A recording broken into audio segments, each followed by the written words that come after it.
Welcome back. It's Sybil, and we are here. Hopefully, everyone will be here momentarily. I am Sybil Wilkes with our Tuesday guys, and we are glad to have you, Ahmed Gordon.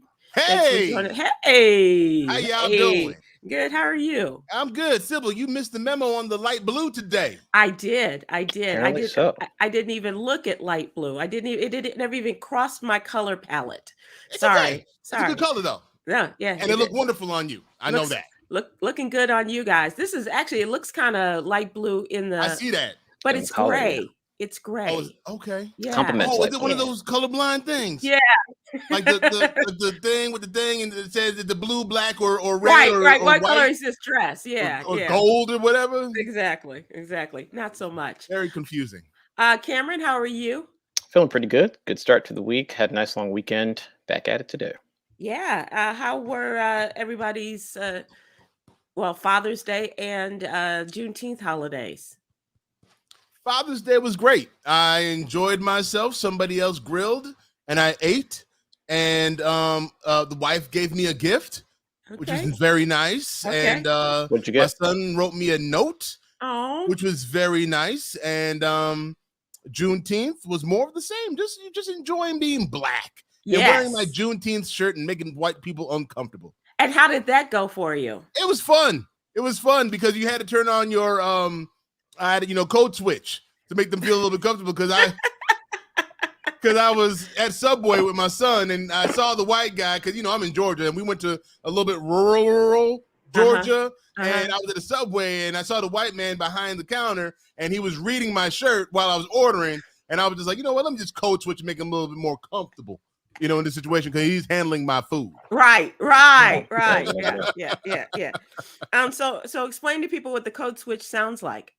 Well, we can talk like this, all day, every day, and blah, blah, blah, blah. But, if I'm talking to a white person, I tone it down a little bit. Mm-hmm. How are you doing? A turkey sub. Yes, for my son. Thank you so much. Yes. Yes. Oh, extra mayo. No, like that. And it doesn't need to very be safe. toasted, right? Yes. Yes. Sybil, you muted yourself.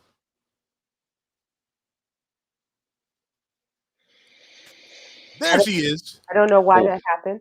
Okay. But I apologize. Cameron, how was your weekend?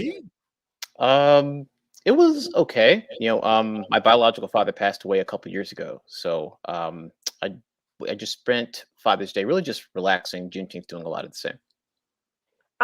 You have other father figures though? Yeah, my grandfather and my stepdad, both who I wish a sincere happy Father's Day. No gifts, no gifting, huh? No, not so much in the monetary gifts, but food was prepared, and there was a lot of love to go around. Yeah. Yeah, that goes a long way for us. And what about for Juneteenth? Just spent a lot of time relaxing. Okay, so you didn't do anything in the community, nothing, no events? No, I was not out and about that day. I felt that the ancestors wanted me to take the day off truly. So okay. So I did. Okay. The ancestors speak to you, do they? I like to think that the ancestors and I are pretty cool. Okay, so when they speak to you, what do they say as far as taking the day off? I'm just curious. When I reflect on Juneteenth and how it became a holiday, I think that given the nature of my work in the community, I can afford like a day away from the community. So, yeah. Our ancestors are different. Mine told me I need to get off my butt and do something. Damon, how are you? Hey, how are you? I'm good. Thank you for leaving your set. Damon was working on a movie today, and we appreciate your coming in and being a part of this. Did everything go well for you? Yeah, and it was actually, I have to read all my stuff a little better when Jada sent it to me.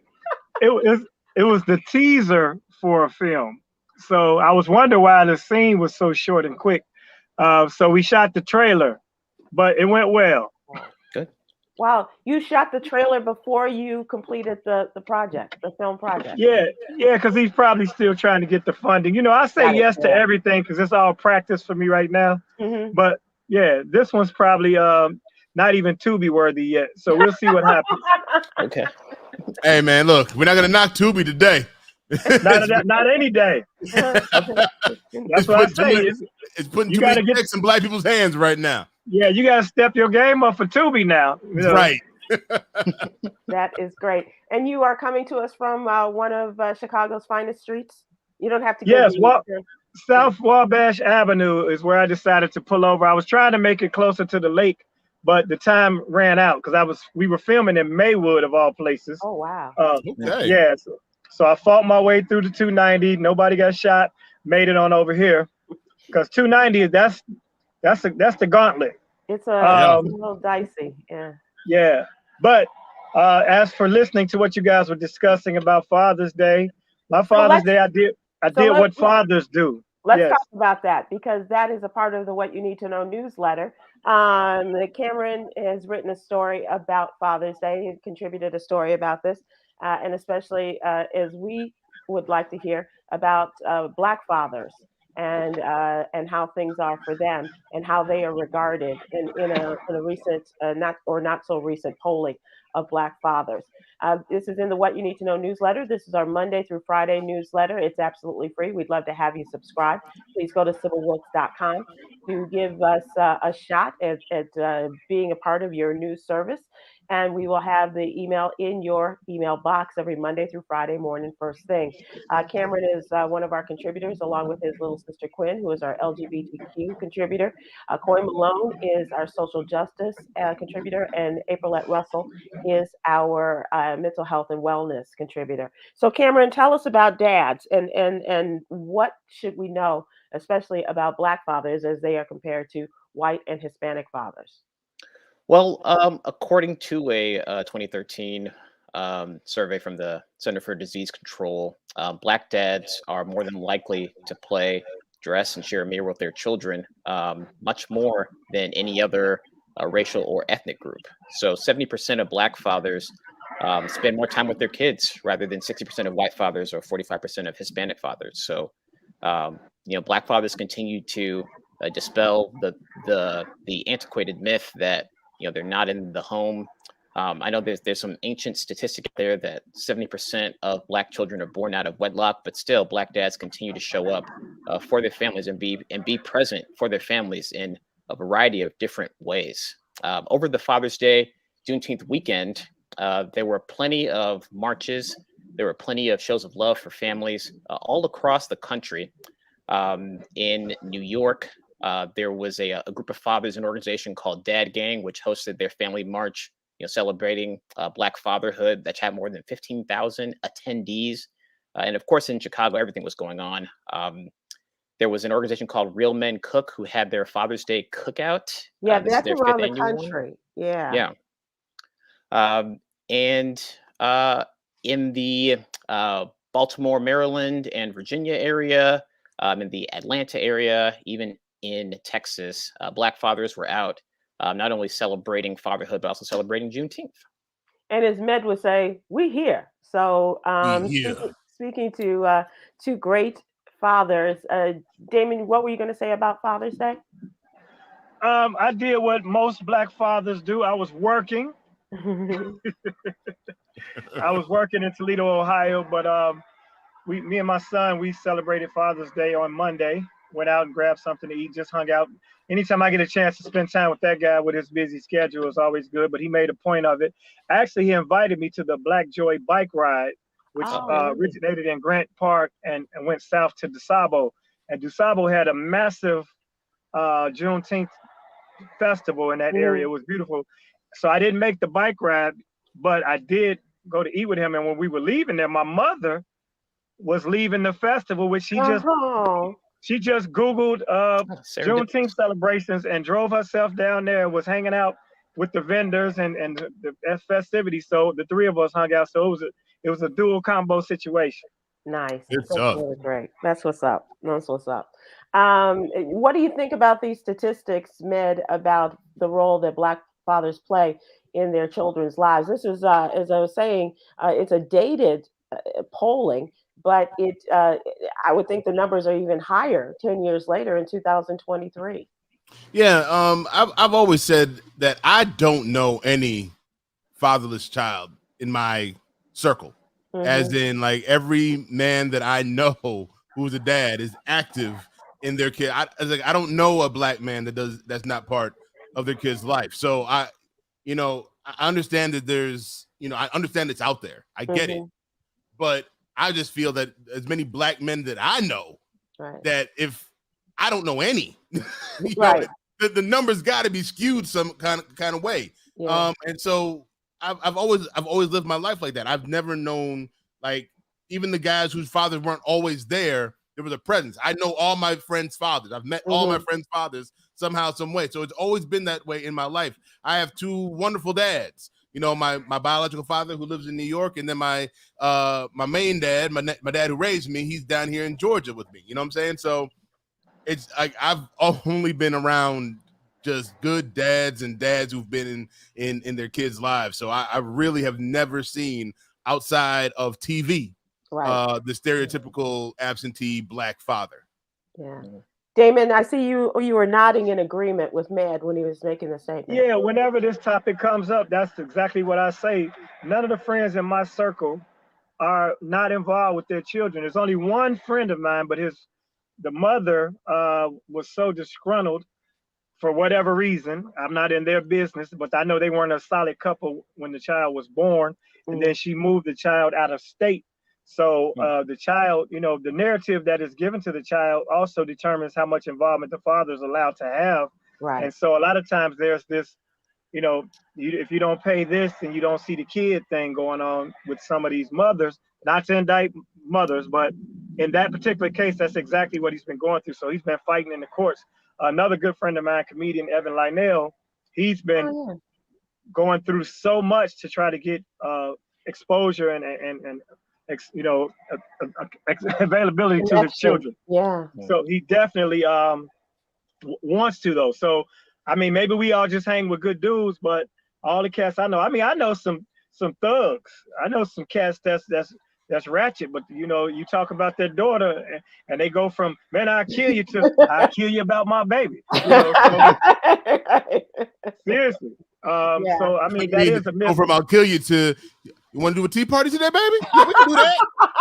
Had it up. Whatever my baby wants, right? Right. Let me put my gun up. I'll be right back. Right. Exactly. Well, I will say I agree with you especially about Black men lending their time and their presence to your lives. My dad died when I was a very little girl, and I had friends of the family and uncles and cousins and all of that who always made it a point to make themselves a part of my life.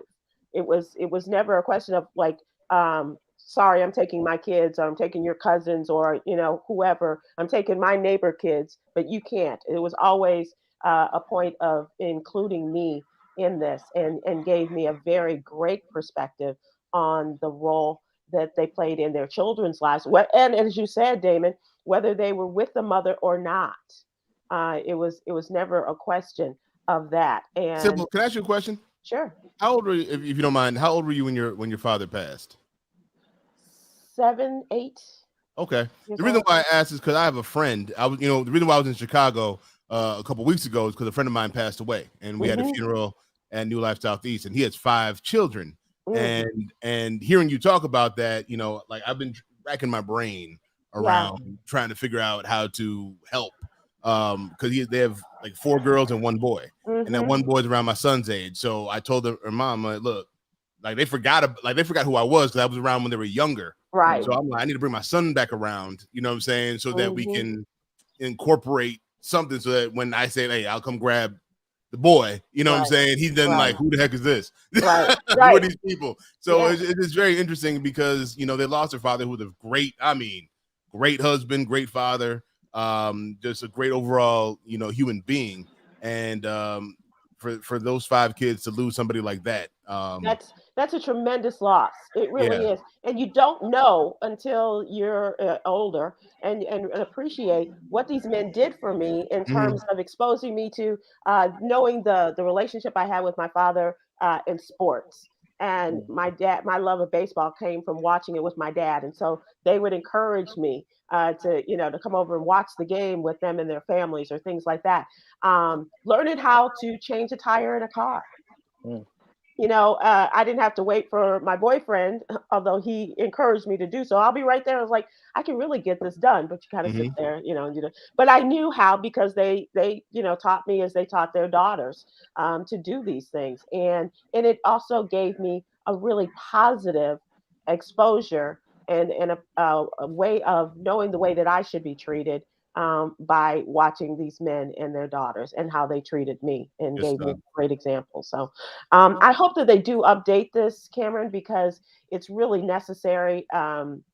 Even in this day and age where Black Lives Matter and we know all of this, but to really have them represented in a poll or in communications devices to know that it's not just about the talk. The walk is really important too. Yeah, for sure. Absolutely. I'm glad we got this in. I was hoping we would do something before the holiday, but like I said in our newsletter, it's never too early or too late to give dads their props. So I give all of Absolutely you not. your props as Black men. And unfortunately, over the same weekend, the information, the news that I covered was the violence that was so horrific from one end of the country to the other. As I said, from Washington State to Washington, D.C., and cities in between, including the suburban area of Willowbrook, which started out as Chicago and started out as a peaceful Juneteenth celebration and in a Saturday night and ended up in violence where over 20 people were shot. And one died. And one man died, a man with children. And now these children are without their father on Father's Day. Right. So the interesting thing about that is that my two nieces were there. And my wife, on my wife's side, and my wife said, everyone started calling to hear about the shooting in Chicago. And then when they said where it actually was, I'm like, isn't that where such and such lives? And she's like, yeah. And then they called and they're like, the girls were there. You know what I'm saying? I'm just like, and so we found out for them, they just happened to have crossed the street to help a friend out with something. And that's when the shots started ringing off. Wow. So they literally just left the park. I mean, they heard it. They saw the chaos, but they were on the other side of the street away from it right when it went off. So thankfully that friend of theirs was extremely drunk and they were taking care of them. So that's what led them. Wow. I'm sorry. Looking out for your friend, though. Looking out for your friend. I'm like, if it wasn't for them being drunk, who knows what would have happened? Right. So no, it's just, because it's not just that, the 22 people shot and then one person that died in Willowbrook, Illinois, but from the reporting that I did over the weekend, it was 300 people shot.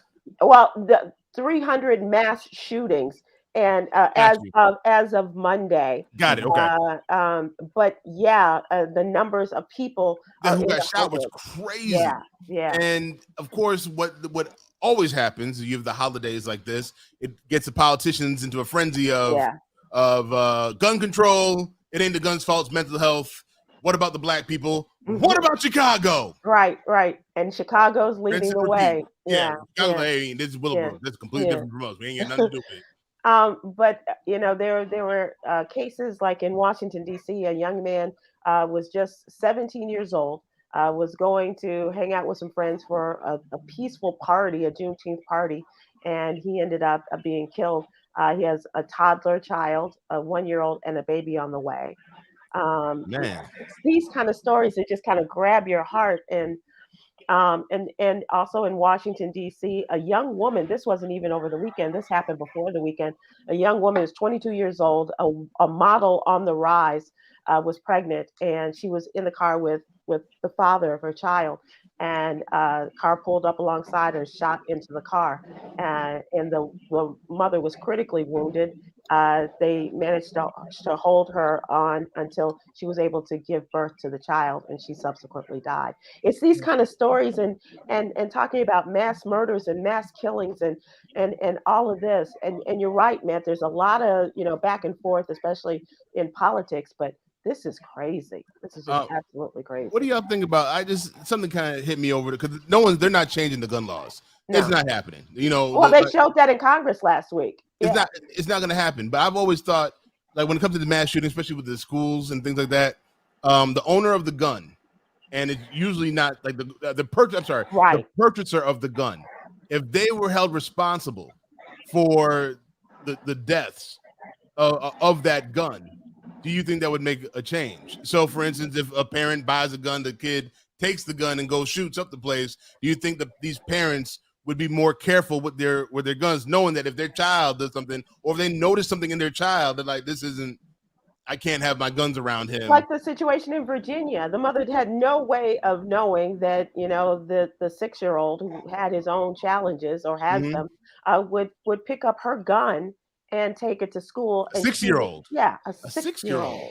Right. But I'm talking about 18, 19. Right. I don't care. Right. I'm like, because the way they're doing her, they should do every parent. Yeah. Because if they do every parent like that, then the parents start thinking about, now they start noticing these things with the kids probably a little sooner. What were you saying, Damon? Let's get back to this 6-year-old. A 6-year-old that's bad enough to take a gun to school. She knew. When you have a 6-year-old that's bad enough to do something like that, there are signs. Right. When he jumped up on the couch and smacked her 2 times. Well, she knew. She's getting smacked around. It's time to move on to our what's really going on, our question of the day. And I struggled with this, but then our producer Chica gave me a great idea. And especially now, 3 wizened men here with me today, asking the question, what's the best or worst advice you ever received? And I know we've done this before, but I just wanted to do a checkup with people and see if there's something more recently that you've received. Chica just told us, someone told her, and Chica's a youngin', Chica may be 30, if that, but told us that someone told her to live her life with the confidence of an unqualified white man. Live your life with the confidence of an unqualified white man. That means just go out and do it all. Don't give a damn. I think that's why some people are on the bottom of the ocean right now. But what do you think? First, what do you think of that piece of advice? And secondly, what's the best or worst advice you have ever received? Cameron, let's start with you because I know people are good for telling young people this, and I know you don't like it. I actually like receiving those just like quintessential words of wisdom from elders, especially when they're just like succinct and just like easily like found in the middle of a fortune cookie. Those are like the best ones. Okay, so so one that comes to mind. I was always told, just make the best of what's in front of you. There are times where, you'll just be handed a bunch of different pieces, not quite sure how it is that they fit, but you still have to chart your course and, just make a road out of that somehow. And that's how I like to just kind of reflect on things when I'm in like a seemingly chaotic circumstance. So make the best of what's in front of you. Make the best of what's in front of you. And does that include women? No, okay. No, I don't. No, I try not to. I try to make sure that I always find myself in favorable situations. Okay. And not just what's there. Please do. Not the leftovers, but please do. taking it up a little higher, huh? Yeah. Well, let's open this up to the people that are listening to us, Chica, and find out what they think about the advice that was given to you, as well as those that are watching and listening, and they have some of the best or worst advice they've ever received. Let's check it out here with you, Med. What do you think of that piece of advice that Chica was given to live your life with the confidence of an unqualified white man? I think that's some great advice, honestly, because, growing up in Schaumburg, Illinois, where, I was around, white folk a lot, where I was the token, you could see how they can just meander through their lives without a care in the world. Because the thing is, for most Black people, they've heard this, that you have to work twice as hard to just equal to, and where, some white To people keep might pace. be. Yeah. Just to keep pace. Because honestly, and I'm not saying this for everybody, but honestly, like literally these people, men, white men specifically, sometimes just be falling into stuff. And if things don't work in their favor, they'll find something else to do. And Right. just be okay with it. There's no judgment. There's no nothing. It's just like, we'll figure it out. What's that noise? We'll figure it out. It's all good. Come on, guys. Let's have a beer. We'll figure it out. I'm telling you, being friends, living with, having a roommate my freshman year who was white, it is the most. I'm like, you about to fail out of school? It's all right. I'll be all right. My mom will I'm just like, y'all just don't have a care in the world. It's amazing to me. Right. So yeah, no, that's some great advice. But the best advice I've ever gotten, and I think I've said it on here before, was from my mother, who said shortcuts draw blood. And it's very, very, very true. And then my father, who's very business, oriented, he always said, stop. He always told me to stop grabbing for pennies and while you're missing these dollars out here. So, I'll be focused on the small, these small, like little interactions and stuff like that, and missing the big money that I could have possibly made. That's a good one. That's a good one. Did your dad or your mom ever give you any bad advice that you thought? Yeah. If there's a stray dog in the yard, shoot him with the gun we don't have. That was. Right. That's what I was looking for. Yeah, yeah. If there's a stray dog in it, shoot him. We don't have a gun. Stone him. Thank you, Dad. The Jamaican country just came straight out of you. Thank you so much. Damon, I know that you have, over your lifetime, in the different areas that you have been, and as a businessman, as a comedian with a business, and all of the words of wisdom that have come your way. What's the best or worst advice? Actually, both. And what do you think of that piece of advice that Chica received? The advice she received, if we could adapt that strategy and live carefully and succeed, that's great advice. Because, we have so much stress and so much competition and expectations put upon us. If you do well, you're expected to give back. We're the only race that give back is really prevalent. Like, did you give back? And it's, of course, want to, but that's extra pressure. So if you make it, you got to do better. But the worst advice, well, I'll put it this way. So my mother, one time, she had a rough day. And my mother used to talk to me, I think, even more than my other siblings.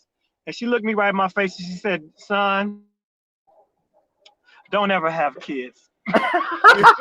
So for her to say that while she's looking at me, I'm feeling like I'm the problem.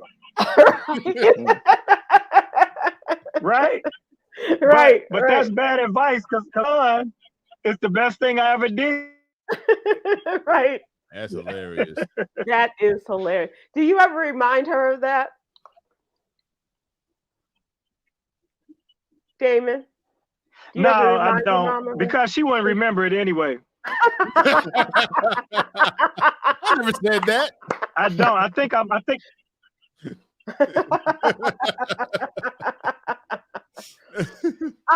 think that piece of advice that Chica got is also, and let me know what you think about this story. The singer that was on stage, BB, was on stage singing, and some guy in the audience, I think in the balcony, threw his cell phone at her. And when they asked him, why did you do that? He said, I thought it'd be fun. Yeah. I thought it'd be fun. That's the kind of confidence of, an unqualified white man. In this case, an unqualified white teen. He was like 19 years old. That's just, but she's not the only one to have things thrown at her, but definitely it caused quite a discussion. Go ahead, Damon. Well, see, that's double white, because first of all, only a white person would think that would be fun. Second of all, only a 19-year-old white kid would throw their phone. Because if a 19-year-old black kid threw their phone, they'd never get another one. Right. Right. Absolutely. Never again. Right. But then it also, on a more serious, even a more serious note, when you think about the young white college kids that raped young women and got off, Right. you know what I'm saying? Like, there was proof. Right. They were behind a dumpster. People were watching. It happened. Yeah. And it's because kids make mistakes. We'll move on. Yeah. You know what I'm saying? But that's how it was treated through the judicial system, because his daddy knew somebody. Right. So this mediocre human being, less than mediocre human being, got off of a serious crime because he was white and privileged. Right. So, you know, it just shows you how that, even though we're joking about it, it can really be a problem when you see the things that get looked over because of who people are and race they are. Yeah. Cameron, you're probably closest to this kid in age, and like, you know, me and Med and Damon, you probably, you know, been in school, been in class, been in some sort of events with kids like this, you know, who have that kind of thought process, and you know, like Med said, we don't throw things at people and say, mom or dad will get me another one, or they'll get me off. They won't, you know, I'll never be charged with this. Well, this kid has been charged in New Jersey with the wounding of BB Rexa. Yeah, I mean, that's just a classic example of someone's frontal lobe not being fully developed. I mean, like Thank you, just Cameron. like, yes. I mean, just like the overall lack of like impulse control is just not present. And I mean, even on like the college campuses, I mean, the things that I've seen, just like the things that I've just witnessed, just like white dudes do. I mean, you really have to wonder if on some biological level, like, are their brains just that much smaller? They're different. They are different. Okay. I'm just saying, being in the locker room with them, playing sports with them, seeing them in college, the way that they process things is completely different. And how they look at life. And okay, I'm going completely right or left here. I don't know which way I'm going. But the thing I'm saying is that when we talk about the racial problems that we're having, white men are looking at it as in there's no problems out here. Just live life. Yeah. You know what I'm saying? Like, why we got to bring up race? Race ain't got nothing to do with it. If you just work hard, That's it all comes from right here. They don't think there's anything to anything. They don't think race matters to anybody. The only people that race matters to is the black people. And the only reason that white people talk about race is because black people bring it up. They say if nobody talks about race, there's gonna be no problems in the world. That's how they literally think. They think there's no issues with anything. We just move about our lives, because as you can see, the only time that this stuff they have a problem with anything is if other people bring things up they don't want to talk about. So regarding this, that was one news story. Another news story says he's 27, which is I'm not sure how much more formation that frontal lobe had in the years as a 27-year-old, but he's been charged with assault and arrested and scheduled to be arraigned. But he's gonna get off. What the He's gonna get off. He's gonna get off. It just boggles the mind. It just boggles the mind, and I'm very sorry about that. It's not something that we see at our concerts, and certainly I went to see Shantae and Gladys Knight and Patti LaBelle the other night. That crowd, they're not going to throw anything but a fit because they may have missed a certain person singing, but they're not going to be throwing their good. And a lot of them have their huge iPads with them. They're not going to be tossing that on stage for fear of throwing something out in their shoulder. But it was. It amazes me when I see that. Struggling to stand up to take a selfie, you know, in the audience. That's really funny to me. God bless them. But I thank you for sharing the best and worst advice that you have received. Damon, your father was quite a gentleman. Did he have any words of advice for you as we wrap this up? Yeah, he always gave me advice, but the best advice he told me was it's fine to help other people and do for others because that's my nature. But you need to take care of yourself first. It's nothing wrong with basically self-care first because you can't pour from an empty cup. That philosophy, he's like, you get one life, live for you first, and then do what you can for others. Wow, those are words to live by, especially today. I mean, Cameron was talking about that. All that he does in his day-to-day life. On a day like Juneteenth, he chose to take care of himself, to do self-care, and to reinforce. I'm assuming yourself and your work that you carried out today and will for the rest of the week, Cameron. Yeah, I mean, I've also just I've also read a couple journals of what happened like that day on Emancipation Day in general, and there were a lot of freed people who had sat down and laid down for just hours in the sun, for the first time, just a minute or an hour of their time was truly theirs. And those are the moments that I was reflecting on over the weekend. Got it. Yeah. I'd love to see a movie about that. I would. Like Emancipation Day, the day that what was that day like? Because I can only imagine that even though the soldiers and everything came at, everybody's free, that there were some people that just said, nah, not over my dead body. I believe there's some violence happened within that as well, and some people got to walk for. What was that like? Right. What was that day like when the word got out? You're free. Right. I would love to see something on that. Yeah, and where do you go from here? You go straight and get yourself a white woman. Speaking of trending, let's move to trending topics. Day one.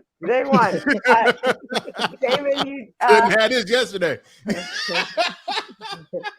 Damon, tell us about the City Winery. How did things go there? Oh boy! Oh my God, the City Winery was phenomenal. I thank everyone who attended and everyone that actually left out of the showroom and bought a ticket to the next show already because we had such a good time. Wow. Talent, the headliner, slayed it. My band, Miss Michelle and her Vibe Live band. Stefan, the Reverend of Comedy, blessed the place with his humor. I had a great set, and it was just it was a joy. There's a clip on my Instagram, if you go through my page or whatever, where you can just see the exuberance in the room. And it was people that had never been to City Winery before. Mm-hmm. So we're doing it again July 20th and August 22nd. But this weekend, I want people to really see Honest John is coming to town. Honest John, I love him so much. He is the most unique. We call him the hippie in the hood. He's going to have on his tie-dye and he's going to talk his little stoner talk, but I can't wait to work when I'm only there Friday, Saturday. I'm in Baton Rouge, but Honest John will be there both nights with the Creative Hustle Showcase. And Creative Hustle is a 6-episode series of stand-up sketch and music, and they're auditioning basically for the next season. So this weekend gonna be great. But City Winery was amazing. I couldn't have been happier about how that turned out. And tell us about, you said Baton Rouge? Baton Rouge. It's someplace, Baker, Louisiana. Look on my page because I don't know the specifics. Okay. Yeah, but there'll be a flyer up today. That's cool. Cameron, you got anything going on? Oh, so many things. We're doing some free ACT, SAT test prep for the neighborhood. We've got a business mixer for emerging artists coming up. And who's we, Cameron? We as in the UIC Neighborhood Center. This is my day job, so I do. I got you. Just make sure people knew. And can people follow you, or do they go to the UIC webpage? Or I post the flyers, so you can follow me on my Instagram, and then I reshare the flyers from there. But yeah, I mean, free test prep, get it while it's hot. All right. Yeah. Get it while it's hot, and that's very important. Honestly, all the prep that I did for the ACT, SCT. Yeah, definitely important. And it can cost your parents, but absolutely, in this case, Jesus, you got absolutely. it and it's free. That's saying something. Med, what you got going on?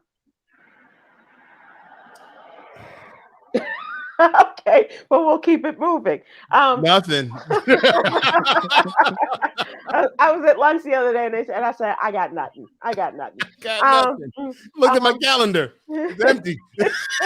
Ain't nothing up there, man. Well, look at your little man's calendar. That's where it Right. shows That's up, where my right? schedule's at. Yeah. Exactly.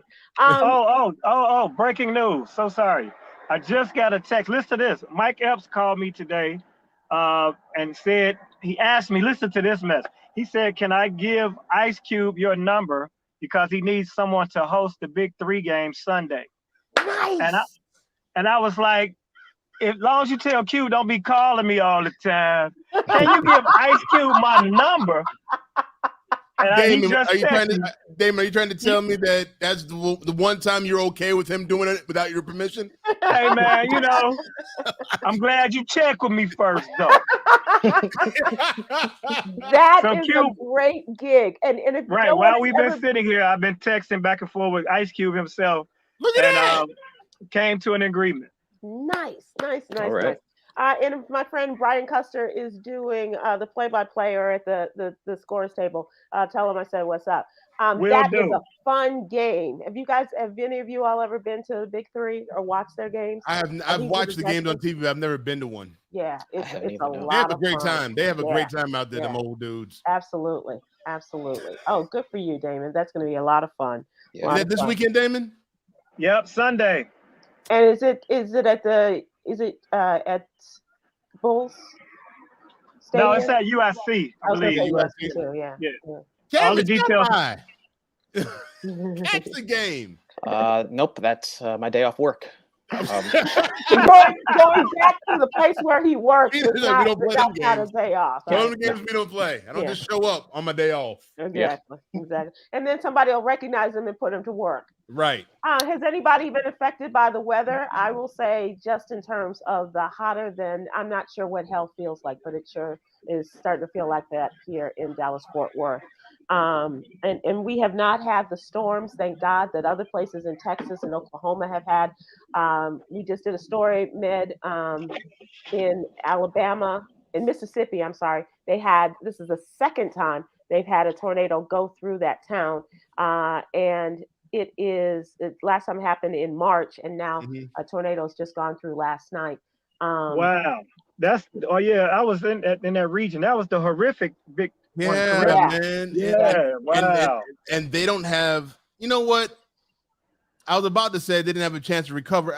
This may sound crazy, but I feel like it's better for it to happen back to back like this rather than build everything back up to get torn down again. I'm like, if you're gonna come on, hurry up and do what you need. Maybe you can clean up some of this stuff while you're twisting around here, because I would hate for them to build this, the town back up to get knocked back down again. So right, that's a positive way for me to look at it. But I just understand that it's for them. It's like, what the heck, man?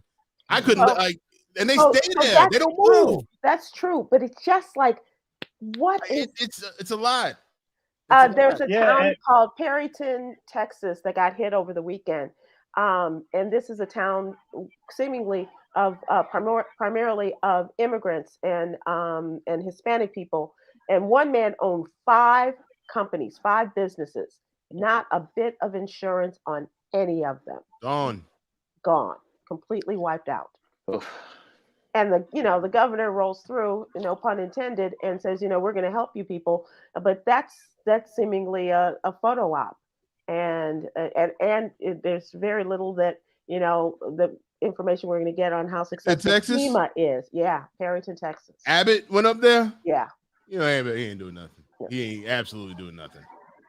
But it's just, people just their trailers that they lived in, gone.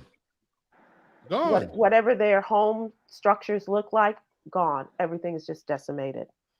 And right now, just to tell you, in Dallas-Fort Worth, it's 98 degrees, and it's almost 7:00 at night. It's cool out there then, huh? Oh, yeah, it's cooling off. Not at all. Yeah, that one thing, boy. So we got to talk about this, you guys. I need your thoughts on the yellow submarine as Cameron was singing to us before the show. The Coast Guard searched for the 5-person crew aboard the sub that went missing on a dive to search the Titanic wreck. The vessel lost contact with its mothership an hour and 45 minutes after its dive began on Sunday.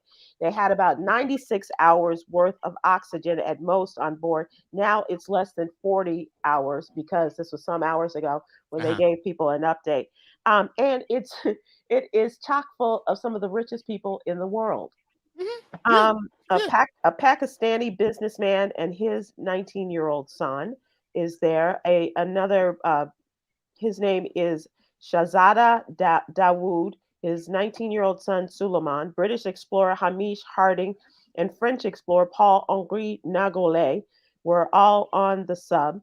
Nargeolet is known as a Titanic expert, according to the Ocean Gate website. He's led 6 expeditions to the ship's wreckage site and known as the Titanic's greatest explorer. The hope is that they will. They went off the coast of Massachusetts, right? And they're hoping it's like 13,000 feet below. But they're hoping. But here's the really crazy thing: is that one expert in this kind of thing says that his fear is that they are stuck inside the Titanic, or they are caught in something in the Titanic, and that's why they cannot get up. That's why they cannot, rise. Whatever is keeping them down. Because the ocean doesn't have a ceiling, so they got to be stuck. Yeah, they can't. They're stuck on something. Right, stuck on something. But if it's stuck inside the Titanic, that is crazy to me. Close to their ancestors, I guess. And that's the other thing. Seeing all the craziness inside the Titanic that's still there. Yeah. Look, I was about to say, what white people do with their money, but that the Pakistani person in there. $250,000 to do that.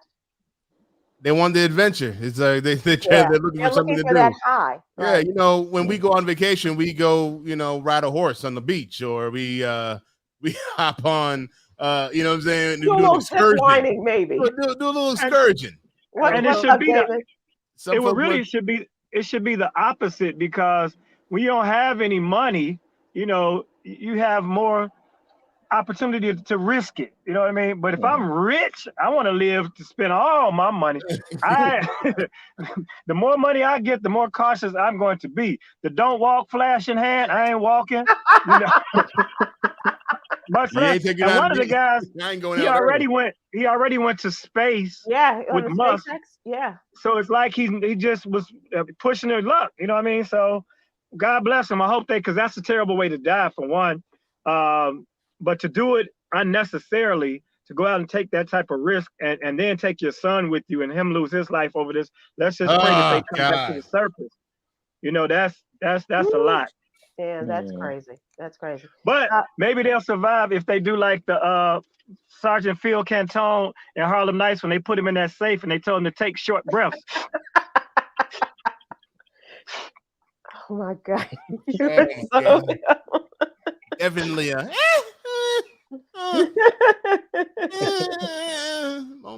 first son Hunter Biden has played Let's Make a Deal with the Justice Department. He has has made an agreement, and that was announced today. He'll avoid prosecution on a felony charge of illegally possessing a firearm as a drug user, as long as he adheres to the conditions he's agreed to in court. It's an unusual resolve, they say, to a federal criminal case. At the same time, charges are filed in court, but not unheard of. And the deal ends a long-running Justice Department investigation into the president's son, which was initiated during the Trump administration. It is a Trump official who's following through on this. And Donald Trump is railing against this.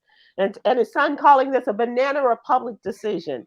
Trump and other Republicans continue to try to use this to shine an unflattering light on Joe Biden and to raise questions about the independence of the Biden Justice Department. And of course, he says our system is broken.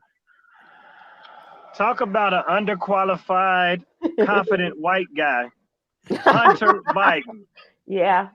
There's your example. I'm telling you, every like a lot of people say every family got one. Joe is sitting there like, God damn it. I get to be like your brother. Yeah. Yeah. Ooh, boy. Yeah. Yeah. So yeah, He's with he's that that whole thing, child. like Republicans are happy mad. They're Right. mad that it was like such a Oh, weak. they're happy. They're not mad. They're No, happy. they're mad because it's like, oh, this is some BS. But they're happy because see. I It's told you. like we've been telling y'all about Hunter. We've been telling you about Hunter, and so they're able to throw this in Joe's face. And I just never understood the whole point of, Hunter. Like they're just so gun ho about Hunter to get at Joe. And I'm like, focus on the Because Joe. remember, this went back to Ukraine and all before the Yes, war, and yes, and they've been looking for crazy. something to hold him to, and this is all they got. This This is is all it. they got. So That's why they're happy yeah. mad.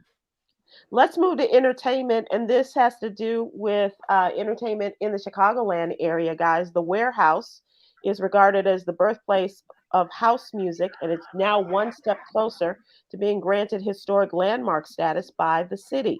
The 113-year-old West Loop building that once housed a dance club that became the birthplace of house music will become a Chicago landmark thanks to designation poised but for final city council approval today. The situation is this is where Frankie Nichols, uh, Knuckles. Knuckles. Yeah. Knuckles, I'm sorry, Frankie Knuckles was the DJ, and they brought him from New York to be a part of this incredible music nightlife, and now it is going to be a landmark in the city of Chicago, and good on them. A lot of the the council people were talking about their years of hanging out at at the warehouse, and Not a good idea. Let's not do that. they Let's not do that. did. Some of them got a little carried away, as you might expect. But it was all in good fun, and also the 3-level nightclub started as a membership only venue popular with gay black men, but it fast became what Preservation Chicago has called a dance floor of freedom for a more diverse crowd, a racial rainbow of music lovers who found a sense of community in the area. And it was where Frankie Knuckles, the record producer and remix artist, hailed as the godfather of house music. Um, he was brought back from New York to do this and to make the warehouse really spin. And one alderman said his ward includes the warehouse, called it a momentous day, and thanked those who pushed forward. Alderman Walter Burnett, the city council dean, who will turn 60 in August, said he was among those who partied hardy at the warehouse. It wasn't just LGBTQ people going there. It was everybody. We all partied there. It was a place where everyone felt safe. It was a place Yeah, where everyone man. felt they weren't discriminated against. And being a Mhm. young man from Cabrini Green. Yeah. Oh, that is Keep it to great. yourselves. Let's keep it. It was a great place to be. Right. Yeah. People great place enjoy to- themselves there. A great place to be high. And now it's a Chicago landmark. What better things to happen there? That is great. But that's our entertainment section. I thought that would be fun to talk about. And let's end this out with our jewel and talk about the theme this week is discipline. Discipline is doing what needs to be done, even when you don't feel like it. Ain't that the truth? That is the truth. But we all go out there and get her done, don't we? Get her done. That's what discipline is. Thank you, Yolanda. Thanks, guys. I really appreciate you. It's been a wonderful time. Damon, I wish you luck with the rest of the movie that you and have fun on Sunday with the big three. And Honest John, and if you have not seen Honest John, get out there and see him at Riddle. He is hilarious. And then you guys have a wonderful week. Be careful, and we'll talk to you again soon. Aloha. All right.